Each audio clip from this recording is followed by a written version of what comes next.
మహారాష్ట్రలోని అహ్మద్నగర్, బీడ్ నగరాలను కలిపే హైవే జంఖేడ్ అనే ఒక చిన్న పట్టణం గుండా వెళ్తోంది. ఈ పట్టణం పగలంతా నిద్రాణంగా ఉంటుంది, కానీ రాత్రిపూట మరోలా ఉంటుంది. మహారాష్ట్రలోని జాఖండే పట్టణం లావణి డాన్స్ షోలకు ప్రసిద్ధి. నృత్య ప్రదర్శనలు, ప్రైవేట్ షోలను ప్రదర్శించే 10 థియేటర్లు ఈ చిన్న పట్టణంలో ఉన్నాయి. పురుషులను అలరించడానికి ఇక్కడ తరతరాలుగా మహిళలు ప్రదర్శనలు చేస్తూనే ఉన్నారు. వారు తరచుగా లైంగిక వేధింపులకు గురవుతారు. పేదరికం కొన్నిసార్లు వారు శరీరాన్ని అమ్ముకునేలా చేస్తుంది. ఇక్కడ మహిళల శరీరంతో వ్యాపారం జరుగుతుంది. వీరు ఒంటరి తల్లులు. ఇప్పటి వరకు వీరి కూతుళ్లు కూడా ఇదే వృత్తిని కొనసాగించేవారు. కానీ ఇప్పుడు వారు తమ బిడ్డలకు మంచి భవిష్యత్తును అందించడం కోసం ఏదైనా చేయడానికి సిద్ధంగా ఉన్నారు. తమ తల్లులను డాన్సర్ వృత్తి నుంచి బయటకు తీసుకొచ్చి గౌరవప్రదమైన జీవితాన్ని గడపాలని వారి పిల్లలు ఆశిస్తున్నారు. కానీ అదంతా సులభం కాదు.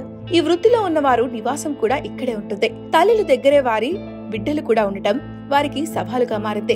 వారు పనిచేసే ప్రదేశమే నివాస ప్రాంతం కూడా కావడంతో వారి బిడ్డలకు అపాయంగా మారింది. సంగీత్ బారి అనేది థియేటర్. డాన్సర్లు ఎక్కువ సమయం ఇక్కడే ఉంటారు. అదొక హాస్టల్ లాంటిది. డాన్సర్ల తిండి, నిద్ర, డాన్స్ ప్రదర్శనలు అక్కడే జరుగుతాయి. ప్రతి థియేటర్ కు 8 నుంచి 10 డాన్సింగ్ ట్రూపులు ఉంటాయి. ప్రతి ట్రూప్ లో 4 నుంచి 5 డాన్సర్లు, ఒక సింగర్, మ్యూజిషియన్లు ఉంటారు. ఒక సంగీత్ బారి కనీసం 70 నుంచి 80 మంది ప్రజలకు ఇల్లు లాంటిదే. ప్రతిరోజు రాత్రి మహిళలు అలంకరించుకుంటారు. తర్వాత కస్టమర్ల రాక కోసం ఆ సంగీత్ బారి డోర్లను తెరుస్తారు. లావణి నృత్యం పశ్చిమ మహారాష్ట్ర, మరాఠ్వాడాలో ప్రసిద్ధి చెందినప్పటికీ ఈ కళ పట్ల జనంలో పెద్దగా గౌరవం లేదు. దేశంలోని ఇతర ప్రాంతాల ప్రజలకు దాని సాంప్రదాయ మూలాల గురించి పెద్దగా తెలియదు. అందుకే అది బాలీవుడ్ ఐటమ్ డాన్స్లకు పరిమితమైంది. అయితే మహారాష్ట్రలోని చాలా చోట్ల ఈ కళ చాలా కుటుంబాలకు జీవనాధారంగా మారింది. ఇంట్లో పురుషులు ఉన్న మహిళలు నృత్యం చేస్తే గాని పూట గడవదు వారికి. సంగీత్ బారి అనేది ఒక సంక్లిష్ట ప్రపంచం. మాతృస్వామ్యాన్ని అనుసరించే కొల్హాటి తెగవారు ఇక్కడ ప్రధానంగా డాన్స్ ప్రదర్శనలో పాల్గొంటారు.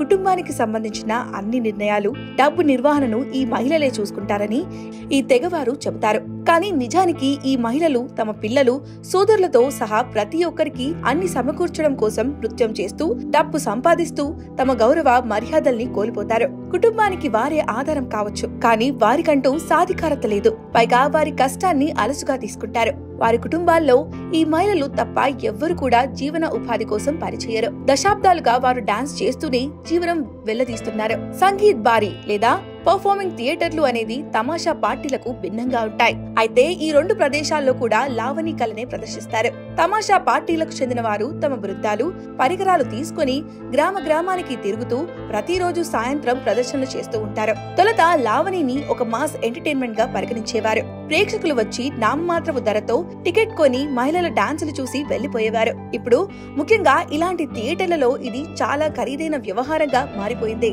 ప్రైవేట్ షో పేరిట తలుపులు మూసేసిన చిన్న గదుల్లో మహిళలు ప్రదర్శనలు చేస్తూ ఉంటారు. ఇలాంటి వాటి నుంచి నిర్వాహకులకు డబ్బొస్తుంది. గదుల్లోని సౌకర్యాలు, షో నిడివి, ముఖ్యంగా డాన్సర్ల వయసుపై ఇలాంటి ప్రదర్శనల ధర ఆధారపడి ఉంటుంది. తక్కువ వయసు ఉన్న వారికి ఎక్కువ డబ్బు అందుతుంది. అక్కడి తల్లులను ఈ భయమే వెంటాడుతుంది. అందుకే తమ నుంచి తమ కూతుర్లను దూరంగా ఉంచుతారు. వయసుకు వచ్చిన కూతుళ్లు తల్లుల దగ్గర ఉంటే ఆ ప్రభావం వారిపై పడుతుంది. పైగా ఇక్కడి అమ్మాయిలు ఆకర్షించేలా ఉంటారు. తల్లులు కస్టమర్లతో మెలిగే తీరు, మేకప్ వేసుకోవడం వంటివన్నీ వారు చూడాల్సి వస్తుంది. చాలా మంది తల్లులు వారి బిడ్డల జీవితాలు నాశనం కావడం చూశారు. అందుకే ఇప్పుడు చాలా మంది తల్లులు తమ కూతుళ్లను దూరంగా పెంచుతున్నారు.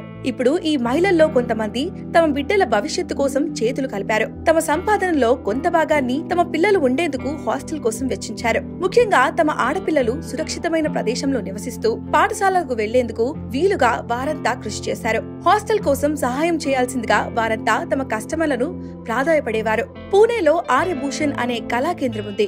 అక్కడ సవిత అనే ఒక సోదరి తన ప్రైవేట్ డాన్స్ సెషన్లకు హాజరయ్యే వారి నుంచి డొనేషన్లు తీసుకునేవారు. ప్రతి కస్టమర్ నుంచి 500 రూపాయలు విరాళంగా ఆమె సేకరించేవారు. ఆమె ఒక్కరే దాదాపు 50 నుంచి 60 వేల రూపాయలు పోగు చేశారు. డాన్సర్లు నివసించే ప్రదేశానికి చాలా దూరంలో ఈ హాస్టల్ ఉంటుంది. డాన్సర్లు నివసించే క్వార్టర్లు చాలా ఇరుగ్గా ఉంటాయి. ప్రతి డాన్స్ ట్రూప్ కు 1 లేదా 2 గదులు ఇస్తారు. మహిళలు ఈ క్వార్టర్లోనే నిద్రపోతారు. మ్యూజిక్ వాయించే పురుషులకు వేరే క్వార్టర్లను ఇస్తారు. అక్కడ కొన్ని విలాసవంతమైన గదులు ఉన్నాయి. కొన్ని గదుల్లో ఏసీ ఉండగా మరికొన్నిటిల్లో కూలర్లు, పరుపులు, టైల్స్ అమర్చి ఉన్నాయి. ఈ గదుల్లోనే ప్రైవేట్ ప్రదర్శనలు నిర్వహిస్తారు. లావణి అనేది మహారాష్ట్ర జానపద నృత్యం. దీనికి కథక్ నృత్యంతో చాలా పోలికలుంటాయి. ఇందులో ప్రావీణ్యం పొందడం చాలా కష్టం. లావణి శృంగారభరితమైంది. అందుకే ఏళ్లుగా ఈ కళారూపాన్ని చిన్న చూపు చూసేవారు. అయినప్పటికీ ఈ నృత్యంలో ప్రావీణ్యత సాధించిన నృత్యకారుడున్నారు. ఈ నృత్య రూపకంలోని అందాన్ని వారు గుర్తు చేసుకుంటారు.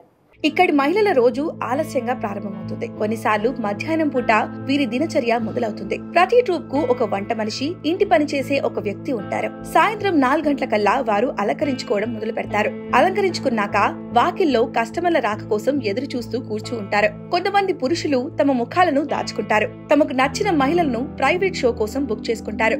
ఈ పురుషులు తరచుగా డాన్సర్లపై డబ్బును వెదజల్లుతారు. ఈ షో ఉదయం 4 గంటల వరకు కొనసాగుతుంది. కొన్నిసార్లు కొంతమంది మహిళలు క్లయింట్లతో కలిసి బయటకు వెళ్తారు.